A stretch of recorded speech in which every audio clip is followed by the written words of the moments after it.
Okay, so you got a new sweater. It looks great, and you're getting tons of compliments. But then, just one person says something snarky about it. And even though you got all that praise, you can't help but stew over the negative comment. Why is that? Why does our mind seem to dwell on the negative?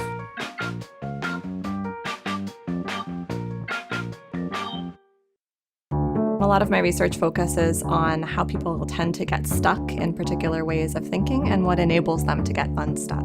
Allison Ledgerwood is a psychology professor at UC Davis. I get to study how humans think and how we could maybe think better. We all know the expression about seeing a glass as half full or half empty. It isn't just what you see, but how you see it. And the way you describe that glass to people can really change how they feel about it. Allison wanted to know what happens when you try to switch your way of thinking from the positive frame to the negative frame, or vice versa. Her research team brought two groups of people into the lab and told them about a new surgical procedure. Group 1 was told that the procedure has a 70% success rate. For Group 2, they framed it as a 30% failure rate. It's the same exact procedure, and they're giving you the exact same information, but one doctor is focusing on the part of the glass that's full, and the other doctor is focusing on the part of the glass that's empty. So, no surprise, people like the procedure when it's described in positive terms, and they don't like it when you focus on the failure rate. But then, the researchers pointed it out to the first group that you could also think of the procedure as failing 30% of the time. Suddenly, people didn't like it anymore. And when they tried a similar thing with Group 2, pointing out that the procedure had a 70% success rate, people didn't change their mind. And over again in studies like that, we find that people seem to get stuck in the negative way of thinking about it. And it's hard for them to flip and focus on the positive. So once you frame something negatively, it really sticks.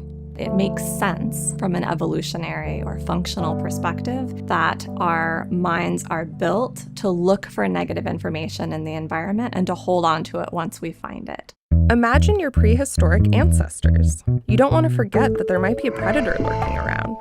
In many situations, we want our minds to be grabbed by the negative information so that we can fix problems when they're there. But then, there are other situations where we want to get over some small imperfection or a bit of bad news when it's not helpful to fixate on the negative. What do we do then? What I really take away from this research for my own life is that it's difficult to see the upside and that it takes work, literally, that we have to put effort into looking at the bright side of things, that we can't assume that our mind is just going to do that automatically, and that it's very easy to just keep tilting back towards the negatives. And this is something you can counteract with practice, like spending a few minutes each day thinking about the things you're grateful for. Doing this regularly can help it become a habit.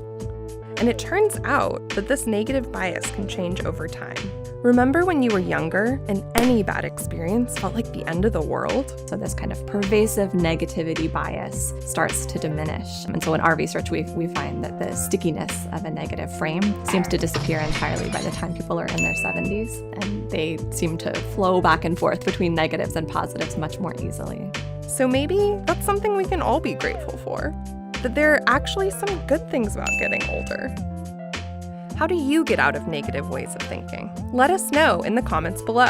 And be sure to check out our other video all about the teenage brain. Remembering all the things you did as a teenager might make you cringe, but neuroscientists are learning that some of the most puzzling teenage behavior may actually serve an evolutionary purpose.